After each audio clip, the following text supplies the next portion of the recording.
Wow. Taylor Swift. I never thought I would see her up here in this room. Goodness. Okay.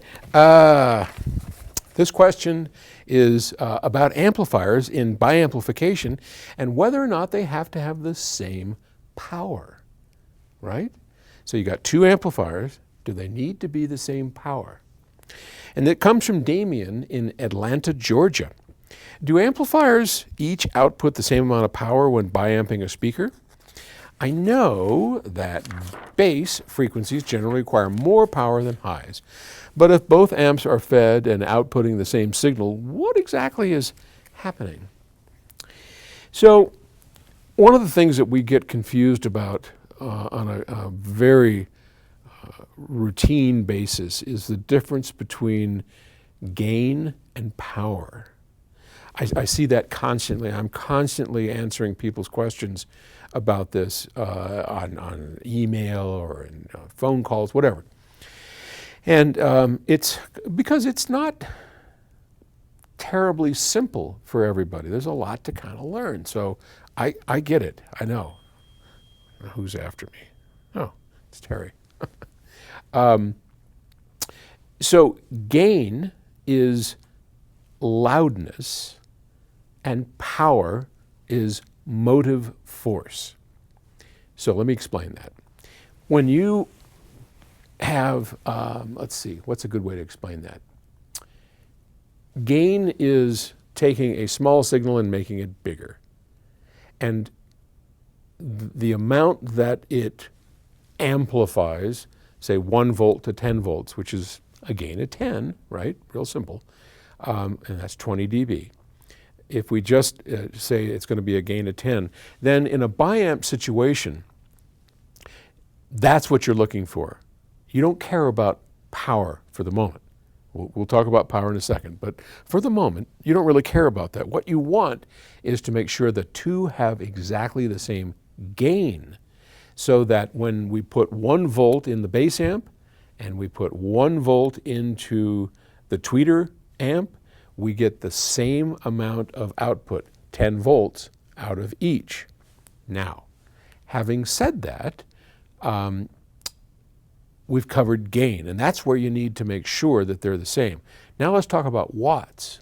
So watts are the motive force. Watts are the ability of converting that voltage into power that actually drives the woofer.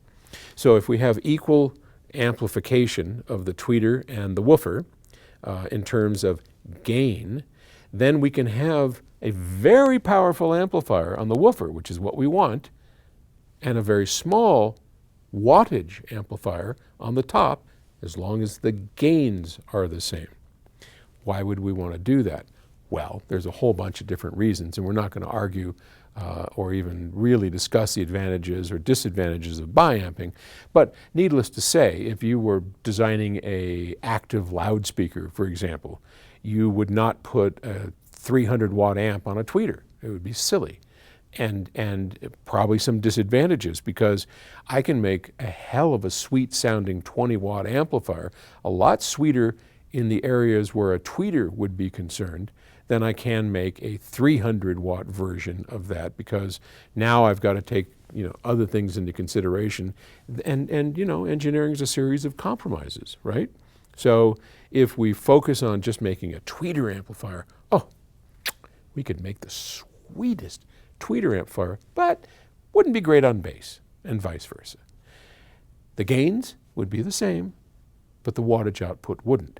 Now, if you look at the demands of music, here's where this will all come together and make sense for you. Tweeters and high frequencies, if you look at music, are very low relative to the bass, just in terms of amplitude that comes out of music in general. So if you look at a symphony, something around 500 hertz, huge area of volume that comes out around there. And then if we have big bass drums and things, there's a lot of energy coming out at those low frequencies. The cymbals, the top of the violins, not so much energy comes out as that does in the bass. So for most music, not all music, We don't need a lot of power for the top end, but we do need it for the lower end that the woofer is going to handle. And that's why you want a high power amplifier on the bass, and you can use a high power amplifier on the top end, but you don't have to. So that's how that kind of works. What you do need to make sure is that the gain is always the same. Hope that helps. Talk to you later. I wonder how Taylor Swift sounds here. Bye.